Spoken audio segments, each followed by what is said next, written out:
श्री शिवाय नमस्तुभ्यम। हर हर महादेव। छत्तीसगढ़ राज्य के दुर्ग जिले के अमलेश्वर में गुरुजी पंडित प्रदीप मिश्रा जी के द्वारा समर्पित श्री महाप्राण कथा शुरू हो गई है। 28 मई दूसरे दिन की कथा आज पूर्ण हो चुकी है। ये कथा 27 मई से 2 जून तक दोपहर में 1 बजे से 4 बजे तक आस्था चैनल यूट्यूब के माध्यम से देखी जा सकती है।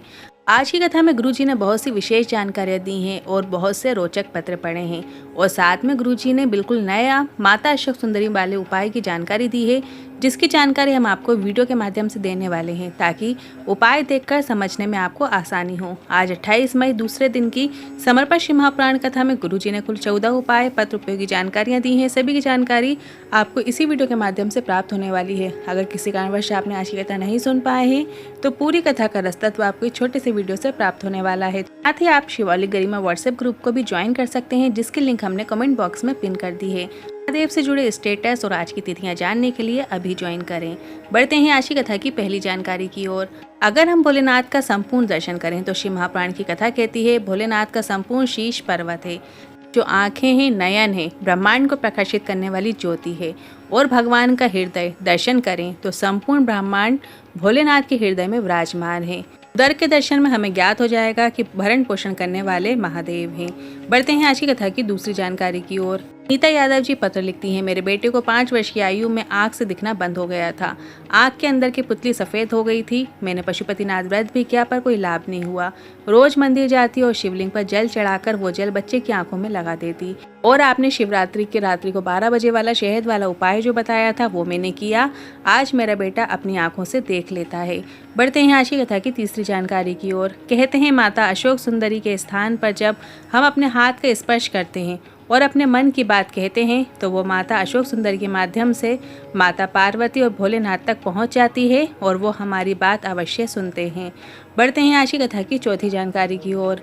विषम परिस्थिति पर आपको 3 जगह जाना चाहिए। पहला, भी कोई विषम परिस्थिति आती है तो आप माता अशोक सुंदरी के स्थान पर जरूर स्पर्श करें, अपने मन की बात कहें। दूसरा, गुरुजी ने बताया है कि जो बेलपत्र का वृक्ष होता है, बेलपत्र के वृक्ष के नीचे जो मिट्टी होती है उस मिट्टी का स्पर्श करें तो आपकी विषम परिस्थिति दूर होने लगती है। और तीसरा है, घर की नानी है, माँ है, दादी हैं, उनके पास जाकर बैठकर अपनी विषम समस्या को प्रकट करो, आपकी विषम परिस्थिति निश्चित दूर होगी। बढ़ते हैं आज की कथा की 5वीं जानकारी की ओर। मेरा एक निवेदन है, जो भी कथा सुन रहा है जरा विचार करिएगा। आपका पति, आपके घर का कोई पुरुष, आपके घर का कोई पिता, आपके घर का कोई दादा हाथ में जहर की पुड़िया लेकर खाएगा तो आप मना करोगे कि नहीं? मना करोगे ना कि जहर क्यों खा रहे हो? घर का विष पीने वाला पुरुष ये नहीं सोचता कि विष पीकर तो मर जाएगा, पर तेरे साथ तेरा पूरा परिवार भी नष्ट हो जाएगा। बढ़ते हैं आज की कथा की 6वीं जानकारी की ओर। ललिता साहू जी भिलाई से पत्र लेकर आए। 21 वर्ष के बाद बाबा देवदेव महादेव की कृपा से संतान सुख हुआ है। सभी डॉक्टरों को दिखाया था, इलाज करवाया था, पर बच्चेदानी में कमी बता दी गई थी। 21 साल बाद पहली बार आपकी कथा सुनी, सफ़ेद आकड़ी की जड़ का प्रयोग किया। बार बांधा, गर्भ नहीं ठहरा। दूसरी बार बांधा, गर्भ नहीं ठहरा। इसके बाद तीसरी बार बांधा और बाबा की कृपा से पुत्र रत्न की प्राप्ति हुई है। बढ़ते हैं आज की कथा की 7वीं जानकारी की ओर। राधिका यादव जी रायपुर से पत्र लेकर आई। शादी के 10 वर्ष हो गए थे। 10 वर्ष बाबा के द्वार तो नहीं गई, बाकी सब जगह गई। 2022 से आपकी कथा सुनना प्रारंभ की। आपने पशुपतिनाथ व्रत करने को कहा, सफ़ेद आकड़ी की जड़ का प्रयोग करने को कहा।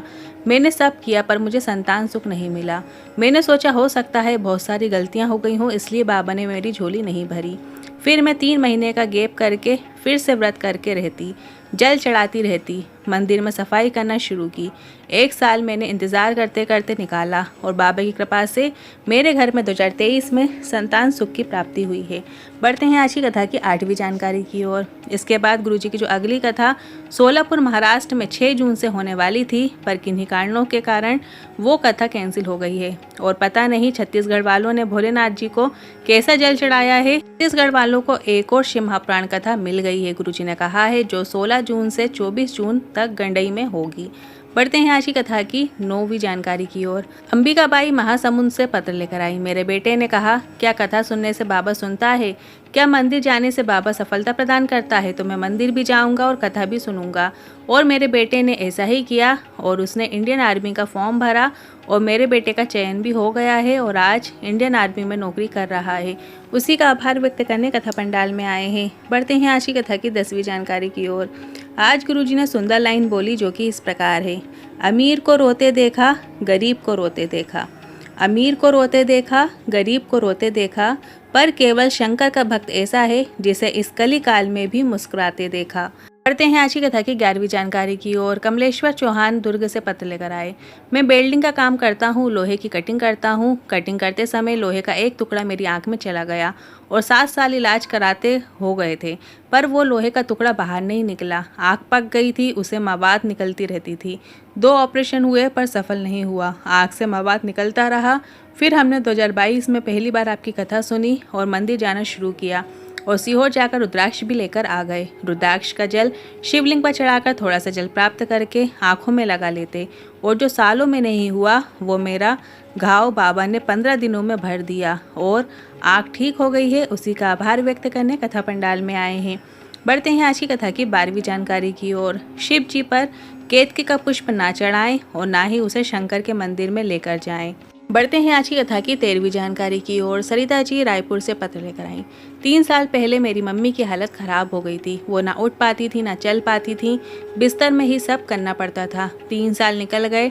डॉक्टर ने कह दिया इनका कोई इलाज नहीं है। पड़ोसी के कहने पर शंकर के मंदिर में जाना शुरू किया और जल चढ़ाना शुरू किया और जल और बेलपत्र माता को देना शुरू किया और बाबा से प्रार्थना की आपको ही कृपा करना है। और बाबा की कृपा से मेरी मम्मी अमलेश्वर की कथा में खुद चल कर आई हैं और बाबा की कथा में बैठी हैं। उसी का आभार व्यक्त करने कथा पंडाल में आए हैं। बढ़ते हैं आज की कथा की 14वीं जानकारी की ओर।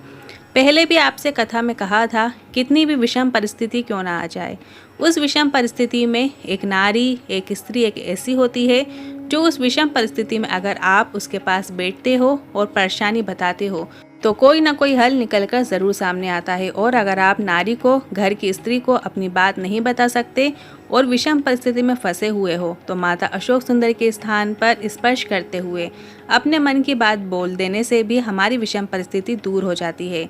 आपको बस अपने सीधे हाथ की 3 उंगलियों का स्पर्श करना है और श्री शिवाय नमस्तुभ्यम या नमः शिवाय या ओम नमः शिवाय बोलते हुए अपनी मन की बात बोलना है। फिर से श्री शिवाय नमस्तुभ्यम बोलते हुए वो अपने हाथ का स्पर्श अपने हृदय में कर लीजिए।